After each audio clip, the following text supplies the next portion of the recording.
Bismillah, Assalamualaikum warahmatullahi wabarakatuh. Nama saya Hafiz Ilham, saya berasal dari Sintang, Kalimantan Barat.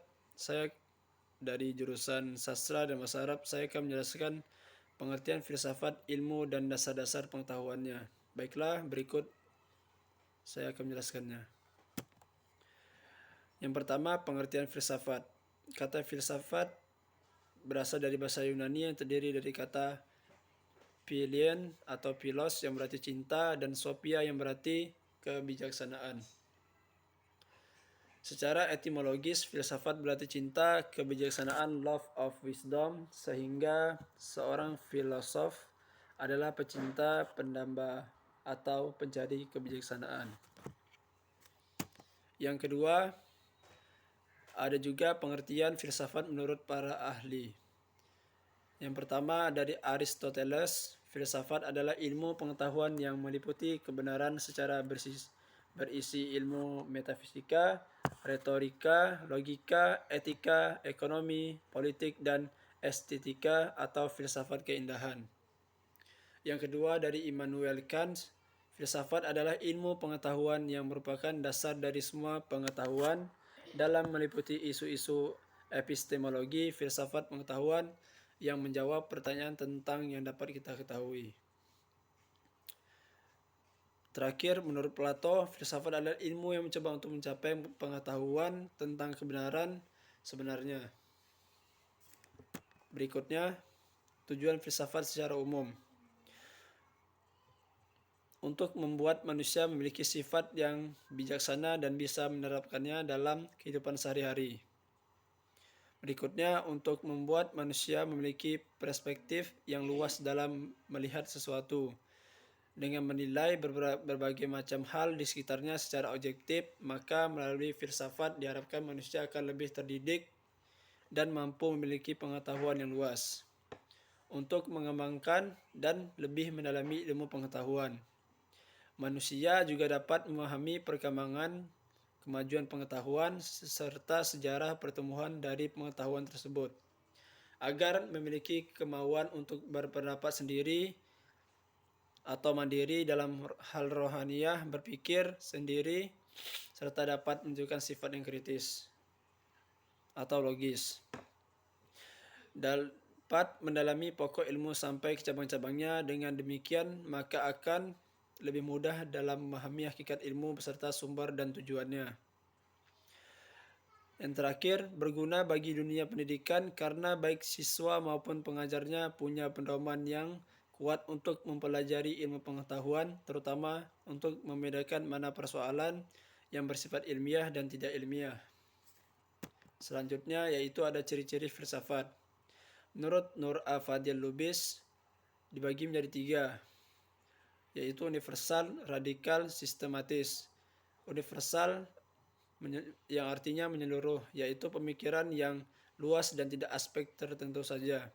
Radikal atau mendasar, yaitu pemikiran yang dalam sampai kepada hasil yang fundamental dan esensial. Yang terakhir yaitu sistematis, yaitu mengikuti pola dan metode berpikir yang runtun dan logis meskipun spekulatif. Namun beberapa ahli menambahkan ciri-ciri lain, yaitu deskriptif, yaitu sesuatu uraian yang terperinci tentang sesuatu, menjelaskan mengapa sesuatu berbuat begitu. Kritis, yaitu mempertanyakan segala sesuatu termasuk hasil filsafat dan tidak menerima begitu saja apa yang terlihat sepintas yang dikatakan dan yang dilakukan masyarakat. Analisis, yaitu mengulas atau mengkaji secara rinci dan menyeluruh sesuatu, termasuk konsep-konsep dasar yang dengannya kita memikiri dunia dan kehidupan manusia. Evaluatif, yaitu dikatakan juga normatif, maksud upaya sungguh-sungguh untuk menilai dan menyikapi segala persoalan yang dihadapi oleh manusia. Penilaian itu bisa bersifat pemastian kebenaran, kelayakan, dan kebaikan. Yang terakhir, spekulatif, yaitu upaya akal budi manusia yang bersifat perekaan, penjelajahan, dan pengandaian dan tidak membatasi hanya pada rekaman indera dan pengamatan lahiriah. Ada juga metode filsafat. Metode filsafat yang pertama yaitu metode kritis, metode intuitif, metode skolastik, metode matematis, metode empiris eksperimental, metode transendental, metode dialektis, metode fenomenologis, eksistensialisme, dan yang terakhir analitika bahasa. Saya akan menjelaskan sedikit tentang sejarah filsafat barat.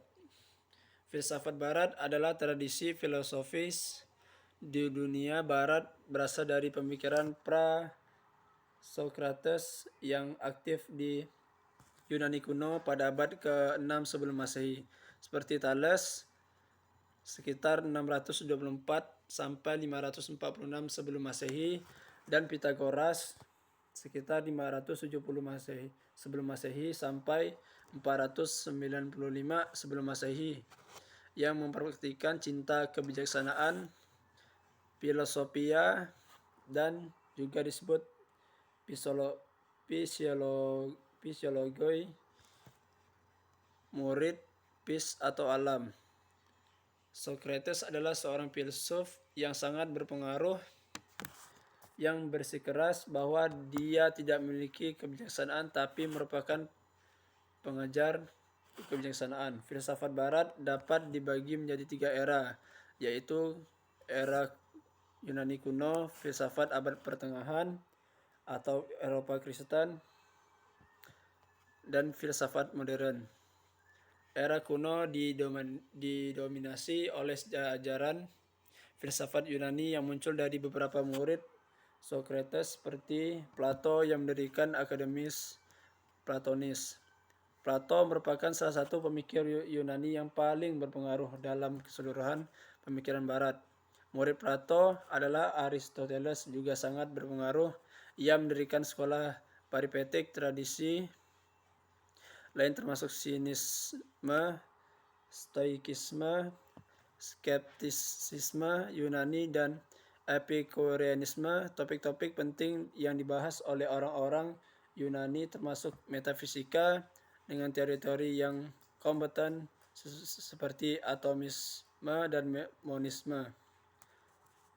Sifat kehidupan yang baik, eudaimonia, kemungkinan pengetahuan, dan sifat akal budi atau logo. Dengan bangkitnya kerajaan Romawi, filsafat Yunani juga semakin banyak dibahas dalam bahasa Latin oleh para filsuf Roma seperti Cicero dan Seneca. Baiklah, ini yang terakhir. Di filsafat itu sendiri ada juga contohnya. Contoh filsafat memahami melalui contoh pertanyaan juga akan mempermudah pemahaman kita pada apa yang dimaksud dengan bidang ini. Berikut beberapa contoh pertanyaan filosofis. Apakah teori atom ada gunanya dalam menjelaskan proses fotosintesis? Contoh berikutnya, apakah kebudayaan selalu memberikan dampak positif? Berikutnya, apakah tanggung jawab moral sejalan dengan determinisme yang diperperangi sebagian besar penelitian ilmu alam? Apakah wanita cantik itu harus selalu berkulit putih? Apakah seni harus selalu indah? Baiklah, itulah tadi contoh dari filsafat. Sekian dari saya, terima kasih. Assalamualaikum warahmatullahi wabarakatuh.